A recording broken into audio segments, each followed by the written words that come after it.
Good evening, Davion. This is Keisha Boyd, and I'm honored to be able to respond to your post. I really resonated with what you were speaking about, and I agreed with exactly what you were saying about how you address the issue with Jay.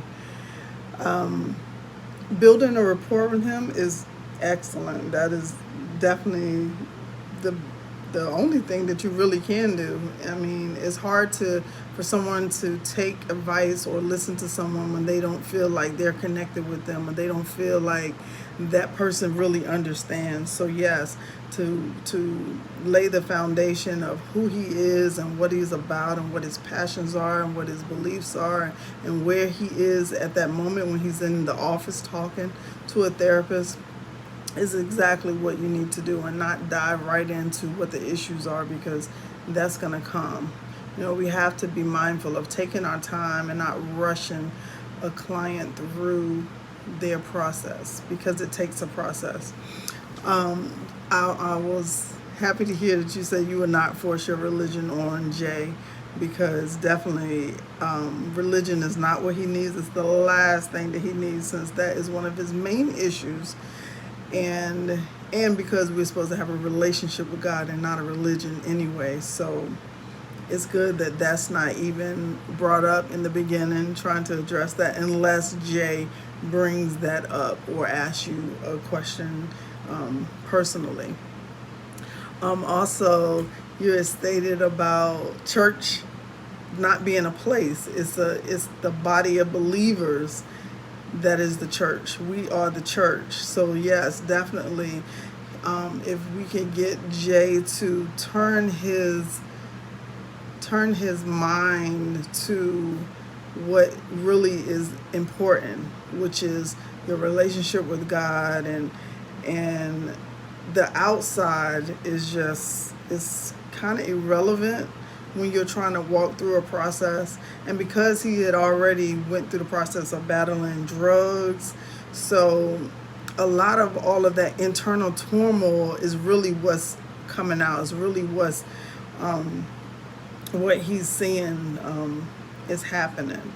But what I liked about Jay is that he did seek help. He didn't just have all these issues with the church, and he knew that something was going on that he was going to break, that he did not have enough tools in his bag in order to be able to fight through those feelings and those issues.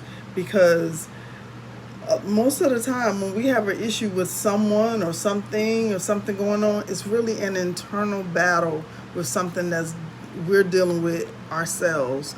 So that is what needs to be addressed.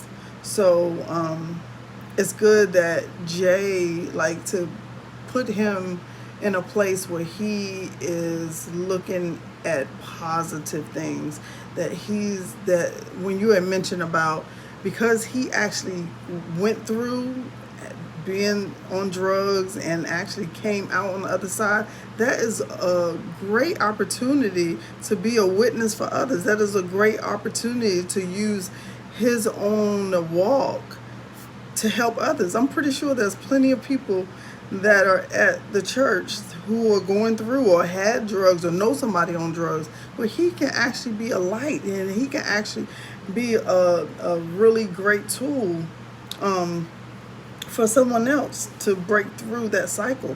So it's okay that when we go through things that is hard, it's okay. Everything is not going to be simple and easy. And so I like what you said about Christians grieving.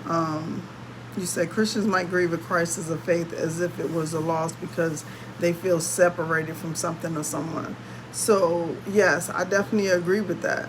So because he felt that loss of the connection of the people that he thought should have been there for him or should have did this, he's basically in a grieving process. But if he can just change his mindset and look at all the positive, look at all the things that he can do, all the things that he can bring to the church, versus looking at all of the negative, I think that we really could bring Jay to a good place.